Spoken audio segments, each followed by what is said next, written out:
Mayor പറഞ്ഞൊരു കാര്യം എനിക്ക് പറയാണ്ടിരിക്കാൻ പറ്റില്ല കേട്ടോ നന്ദുമാജി. ഞാനൊരു റെഡ് ലൈറ്റ് ഏരിയ റെപ്രസെൻ്റ് ചെയ്യുന്ന കൗൺസിലറാണ് കേട്ടോ. അപ്പം ഞാൻ മേയർ എന്താന്ന് പറഞ്ഞാൽ സെക്സ് വർക്കേഴ്സ് ഞാനൊരു സൗത്തിലാണ്. ആലുവയിലെ പ്രശ്നം കഴിഞ്ഞതിന് ശേഷം എല്ലാം രാവിലത്തെ മെട്രോ കയറി ഇവിടെ വരും, വൈകുന്നേരത്തെ മെട്രോ കയറി, വൈകുന്നേരത്തിൽ അവർ വർക്ക്. ഒരു ദിവസം ഞാൻ എൻ്റെ ഓഫീസും ഈ എന്താണ് ചിറ്റൂർ റോഡിൽ ഈ റെഡ് സ്ട്രൈറ്റ് ഏരിയയുടെ അവിടെയാണ്. വൈകുന്നേരം ഇറങ്ങുമ്പോൾ 2 സ്ത്രീകൾ അവിടെ നിൽക്കുന്നു. അപ്പം ഞാൻ വളരെ ഡിലിജൻ്റ് ആയിട്ടുള്ള ആളാണല്ലോ, ഞാൻ കൗൺസിലറാണ്, എന്താ വെയിറ്റ് ചെയ്യുന്നത്, എവിടെയെങ്കിലും പോകാനാണെങ്കിൽ ഞാൻ കൊണ്ടാക്കാം. അപ്പോൾ ഞങ്ങൾ വർക്ക് വെയിറ്റ് ചെയ്ത് നിൽക്കുക. എനിക്ക് തല കത്തുന്നില്ല കേട്ടോ, ട്യൂബ് ലൈറ്റാണ് ഞാൻ ചില സമയത്ത്. അപ്പോൾ അവർ പറഞ്ഞു ഞങ്ങൾ സെക്സ് വർക്കേഴ്സാണ്, വർക്ക് കാത്ത് നിൽക്കുകയാണ്, നമ്പർ തരുമോ, കൗൺസിലറല്ലേ. ഞാൻ ആ കാറിലേക്ക് ചാടിക്കറി, ഞാൻ തന്നെയാണ് ഡ്രൈവ് ചെയ്യുന്നത്, എങ്ങനെ പറന്നു പോയിന്ന് എനിക്ക് അറിഞ്ഞൂടാ. അതായത് എറണാകുളത്ത് ഏറ്റവും സെക്സ് വർക്കേഴ്സ് ഉള്ള കാത്തു നിൽക്കുന്ന മണ്ഡല ഒരു വാർഡാണ് എറണാകുളം സൗത്ത് ഡിവിഷൻ. അതെ അതെ തീർച്ചയായിട്ടും. അതെന്തുകൊണ്ടാണ് അവിടെ ഇങ്ങനെ ആവാൻ കാരണം? കാരണം ഈ അന്യദേശ തൊഴിലാളികൾ കോൺസെൻട്രേറ്റ് ചെയ്ത് താമസിക്കുന്ന ഒരു ഡിവിഷനും കൂടിയാണ്. 10-20 പേർക്കും കിടക്കാവുന്ന സ്ഥലത്ത് 80-100 പേരാണ് കിടക്കുന്നത്. പിന്നെ അവിടെ നിന്നുള്ള വരുന്ന മാലിന്യങ്ങൾ കേക്ക് പോലെയാണ് നമ്മളുടെ കാന നിറഞ്ഞു കിടക്കുന്നത്. ഒന്നിനും ലൈസൻസ് ഇല്ല. എൻ്റെ DLR വർക്കേഴ്സ്, എൻ്റെ ഹരിതകർമ്മ സേന അംഗങ്ങളെക്കുറിച്ച് അയച്ച് ഞാനൊരു സർവേ നടത്തി. പിന്നെ അതിന് കേസ് വരുമെന്നറിയില്ല, എനിക്കത് ചെയ്യാൻ പറ്റില്ല. പക്ഷെ ഞാനത് ഹെൽത്ത് ഇൻസ്പെക്ടറുടെ അനുവാദം മേടിച്ചിട്ടാണ് ചെയ്തത്. അവർക്ക് തന്നെ ആൾക്കാരില്ല.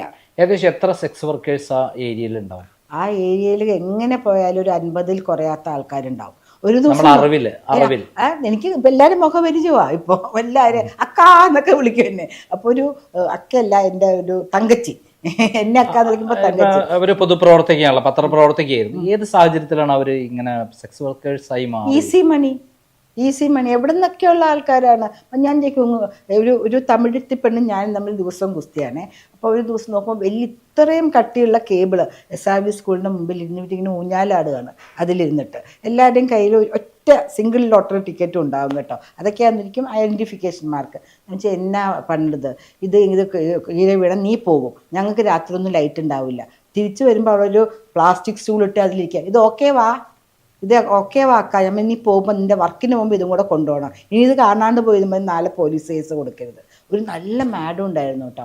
അപ്പോൾ ഒരു ട്രെയിനിങ്ങിന് വിളിക്കാം, മാഡം പറയും പത്മജ എന്നെ വിളിക്കല്ലേ, എനിക്ക് മജിസ്ട്രേറ്റിൻ്റെ ഹൈക്കോടതിയുടെ മുമ്പിൽ പോയിന്നും മതിയായി, ഇത് ലീഗലാണ്, അൺലെസ് ദേ കംപ്ലെയിൻ അത് ലീഗലാണ്. അപ്പം ഞാൻ ഇവരെയൊക്കെ അടിച്ച് അങ്ങനെയല്ല കേട്ടോ, ഇങ്ങനെ ചേർത്ത് കൂട്ടി അവരെ ബസ്സിലും ഓട്ടോറിക്ഷയിലൊക്കെ കയറ്റി വിടും. അവർ അപ്പുറത്ത് പോയി ഇറങ്ങിയും കൂടേക്ക് വരും. അപ്പോൾ ഇതുപോലൊരു മണിപ്പൂരി എന്തോ ഒരു കുട്ടിയാണ്, ആ കുട്ടി എപ്പോഴും ഞാൻ കാണും.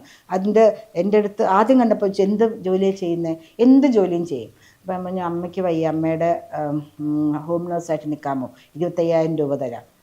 തന്നെ ഇത് കാണിക്കൂ, നമ്മുടെ ആധാർ കാർഡ്, അത് ഇതിലിരിക്കും, ഫോണിലിരിക്കുക. ഫോൺ നോക്കുമ്പോൾ നമുക്കൊന്നും മനസ്സിലാവില്ല, എന്തോ ഒരു സാധനം. ആ പെണ്ണെ ഞാൻ എപ്പോഴും കാണുന്ന കേട്ടോ, നല്ല ചുമന്ന ലിപ്സ്റ്റിക്കൊക്കെ ഇട്ട്.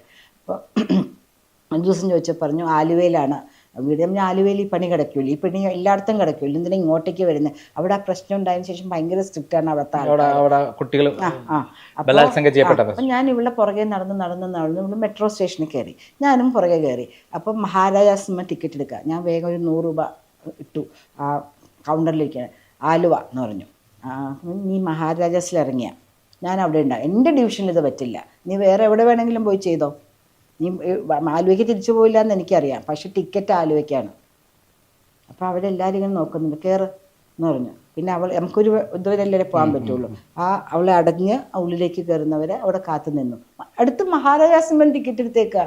അപ്പം ഞാൻ പുറകെ ചെന്നില്ലായിരുന്നെങ്കിലും നീ ഇറങ്ങി വാ മഹാരാജാസ്, ഞാൻ അവിടെ കിടപ്പുണ്ടാവും.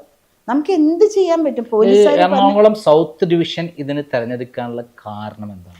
ഞാൻ പറഞ്ഞല്ലോ, ഈ അന്യദേശ തൊഴിലാളികൾ സംഘം കൂടി ജീവിക്കുന്ന അവിടെയാണ്, ട്രെയിൻ ഇറങ്ങി അവർ വരുന്നത് അവിടേക്കാണ്. ആ ഒരു കാരണം കൊണ്ടാണ്. ഒരു കാര്യം പറയാൻ സമയം അത് പറഞ്ഞു. നമ്മുടെ മേയറോട് ഞാനൊരു കൗൺസിലിൽ പറഞ്ഞു, നമുക്കിവിടെ ജീവിക്കാൻ പറ്റുന്നില്ല, ഒരു പ്രത്യേക തരത്തിലുള്ള ഹാൻഡ് ബാഗ് വെച്ച് നമ്മൾ തന്നെ നടക്കുകയാണെങ്കിലും നമ്മൾ ഈ സെക്സ് വർക്കേഴ്സാന്ന് വിചാരിച്ച് ആൾക്കാർ പുറകെ വരുന്നു. അപ്പം ഞങ്ങളുടെ ഡിവിഷനിൽ എല്ലാവരും തമ്മിൽ ഭയങ്കര ബോണ്ടിങ് ആണ്. ഭർത്താവ് വന്ന് ഭാര്യ വരുന്ന സമയത്ത് കാത്തു നിൽക്കും, ചേട്ടൻ വന്ന് അനീതിക്ക് വേണ്ടിയോ ചേച്ചിക്ക് വേണ്ടിയോ കാത്തു നിൽക്കും. ഭയങ്കര ബോണ്ടിങ് ആയി കേട്ടോ ഇത്. കാരണം നമുക്ക് പുറത്തിറങ്ങാൻ പറ്റില്ല ഒരു സമയം കഴിഞ്ഞാൽ. അപ്പം മേയറോട് ഞാൻ പറഞ്ഞു ഭയങ്കര കഷ്ടമാണ്, ഞങ്ങൾക്ക് പെട്രോളിങ് ഇവിടെ വേണം എന്നൊക്കെ പറഞ്ഞപ്പോൾ മേയർ പറഞ്ഞു പത്മജി എന്തായി പറയണേ, 30 കൊല്ലം മുമ്പ് ഞാൻ തേവര കോളേജിൽ പഠിക്കുമ്പോൾ ബസ്സിൽ കൂടെ അവിടെ പോകുമ്പോൾ അപ്പോഴും ഈ സ്ഥിതി അവിടെ അങ്ങനെ തന്നെയായിരുന്നു. പിന്നെ ഇപ്പം എന്താ, അവൻ മേയർ എന്ന് എങ്ങനെ പോയി എന്നാ പറഞ്ഞേ, ബസ്സിൽ. ഇപ്പോൾ കൊടി വെച്ച മേയറിന് എഴുതിയ എയർ കണ്ടീഷൻഡ് ഇന്നോവയിൽ ഡ്രൈവറുമായിട്ട് പോകുന്നു. അപ്പോൾ സ്ഥിതി മേയറുടെ മാറി, ഇവിടുത്തെ സ്ഥിതി മാറാൻ പാടില്ല എന്ന് പറയുന്നതിൽ എന്താ ന്യായം? ഇവർ പറയും, അതായത് കോൺഗ്രസ് ഭരിക്കുമ്പോൾ ഇങ്ങനെയായിരുന്നില്ലേ, അപ്പോൾ കോൺഗ്രസിൻ്റെ ഭരണം മോശമായതുകൊണ്ടല്ലേ ഇവർ വന്നേ. ഈ സ്ഥിരം ഞാൻ ഈ നമ്മുടെ ഇതിൽ കേൾക്കുന്നതാണ്, നിങ്ങൾ ഭരിച്ചപ്പോൾ എന്തായിരുന്നു, അത് തന്നെ ആവാൻ വേണ്ടിയിട്ടാണ് ഇവർ കയറിയിരിക്കുന്നത്, അല്ലെങ്കിൽ അതിനെക്കാട്ടിലും മോശമാവാൻ വേണ്ടിയിട്ടാണ് കയറിയിരിക്കുന്നത്. അപ്പം പിന്നെ മേയർ എന്നൊരു കാര്യം ചെയ്യൂ, ചിന്മയാനന്ദ റോഡ് എന്ന പേര് മാറ്റാം, റെഡ് സ്ട്രീറ്റ് ഏരിയ എന്നാക്കാം, ഇവിടെ മാത്രമാക്കാം, നമുക്ക് കോർഡൺ ഓഫ് ചെയ്യാം, വേറെ ആരും വരണ്ട. അവിടെ പരസ്യമായിട്ട് ബെഡും റൂമുകളൊക്കെ നമുക്ക് ഒരു ഷീ ലോഡ്ജൊക്കെ തുടങ്ങിയിട്ടുണ്ട്. അതുപോലെ ഈ ലോഡ്ജും നമുക്ക് കോർപ്പറേഷൻ്റെ വക അങ്ങ് തുടങ്ങി കൊടുക്കാം. എന്താണ് ഇവിടെ സംഭവിക്കുന്നത്? എന്ത് പറഞ്ഞാലും നിൽക്കൂ കേക്കൂ വരട്ടെ ഞാൻ പറയട്ടെ എന്ന് പറയും. പറയുന്നത് എന്താ, ഒരു ബുദ്ധിയും ബോധവും ഇല്ലാത്ത കാര്യങ്ങൾ. 30 കൊല്ലം മുമ്പുള്ള അദ്ദേഹത്തിൻ്റെ ജീവിത സാഹചര്യമാണ് ഇപ്പോൾ ഉള്ളത്.